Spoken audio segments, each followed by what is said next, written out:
और 35 से जो भारत को, संविधान को, नागरिकता को, झंडे को, राष्ट्रगान आदि को बांटती थी, उस धारा की समाप्ति के पश्चात जब एक भारत, एक देश, एक जन, एक संविधान, एक नागरिकता, एक झंडा, एक राष्ट्रगान वाला हिंदुस्तान हो गया है, ऐसी इस भरपूर पत्रकार वार्ता में मैं आप सबका अभिनंदन और स्वागत करता हूं और बधाई देता हूं।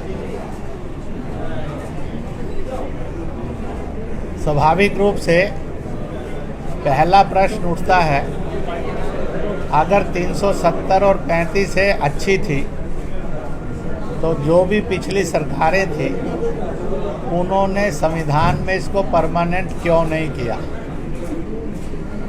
क्योंकि वो भी जानते थे 370 और 35 से भारत की एकता और अखंडता के लिए विनाशकारी है। दूसरी बात, किसी भी देश के अंदर उसकी नागरिकता और संविधान और संकल्प का बंटवारा यह उसके विकास का नहीं, विनाश का कारण बनता है। जिन लोगों ने ये कहा था 370 और 35 से हटेगी तो तिरंगा पकड़ने वाला नहीं मिलेगा, आप सब इस बात के साक्षी हैं कि लाखों लोगों ने, चाहे जम्मू क्षेत्र था, चाहे कश्मीर था और लद्दाख यूटी हो गया वो है, तो वहाँ पर इस तिरंगे को आन बान शान के साथ लहराया है।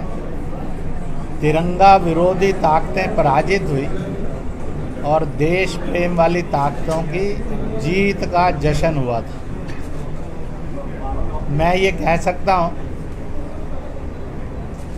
एक राष्ट्रीय संकल्प था लद्दाख को यूटी, वो उसको प्राप्त हो गया। अब तेज गति से विकास की ओर नए लद्दाख के रूप में वो बढ़ेगा।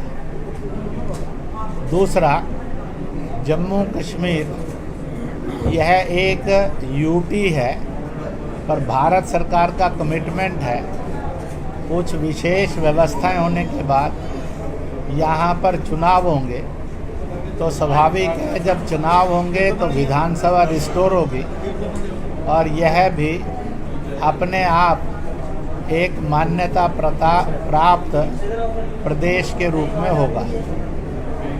तीसरी बात, यह भी एक सच है, अब एक नया संकल्प जम्मू कश्मीर और लद्दाख को लेना है।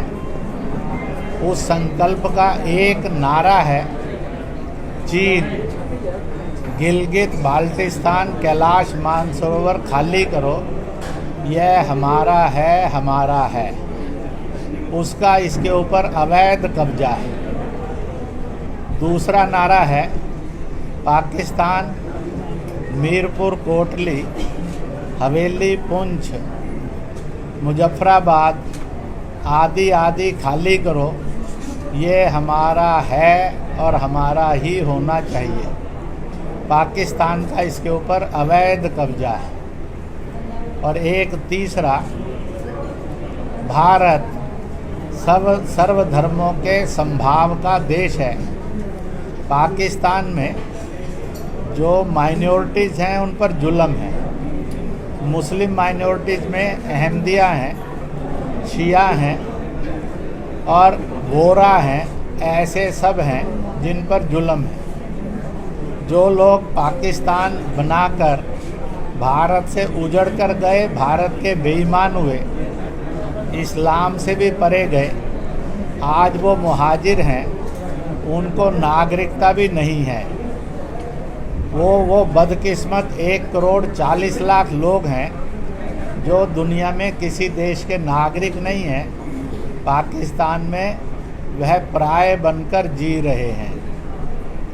तीसरा, जो वहाँ माइनॉरिटीज़ हैं हिंदू के रूप में, जैन, बौद्ध, सिख, ईसाई आदि आदि के रूप में उन सब पर जुल्म है।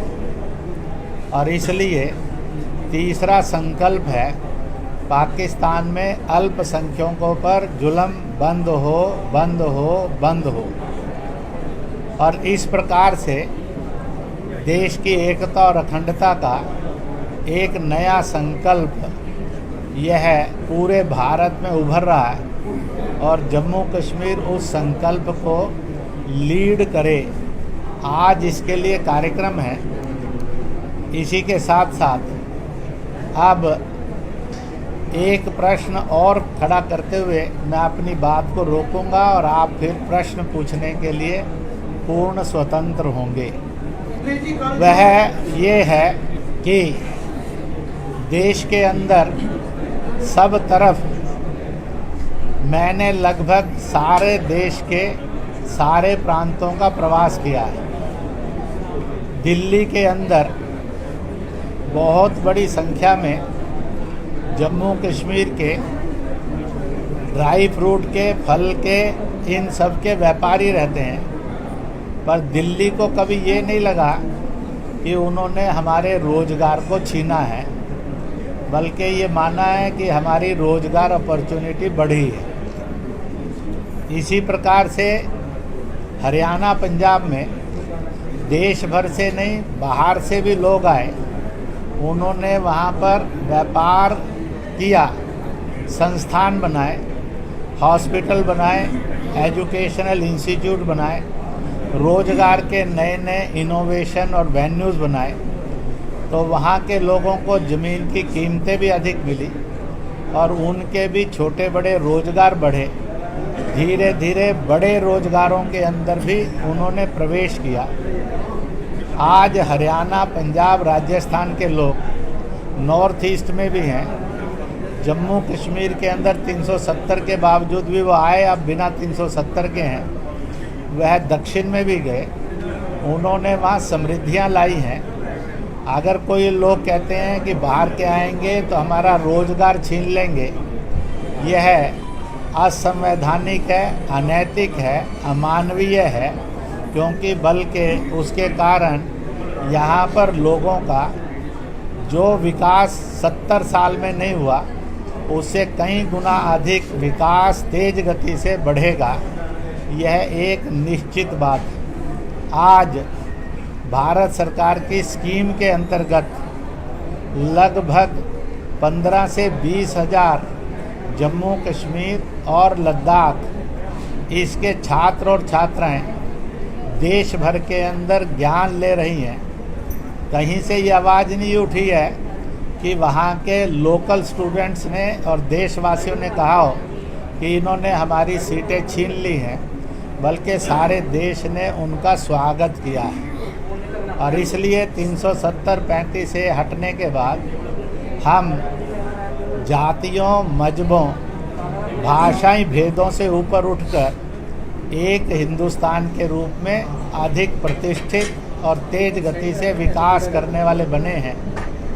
इन्हीं शब्दों के साथ मैं आप सबका अभिवादन करता हूं और आप अपने अपने प्रश्न पूछ सकते हैं।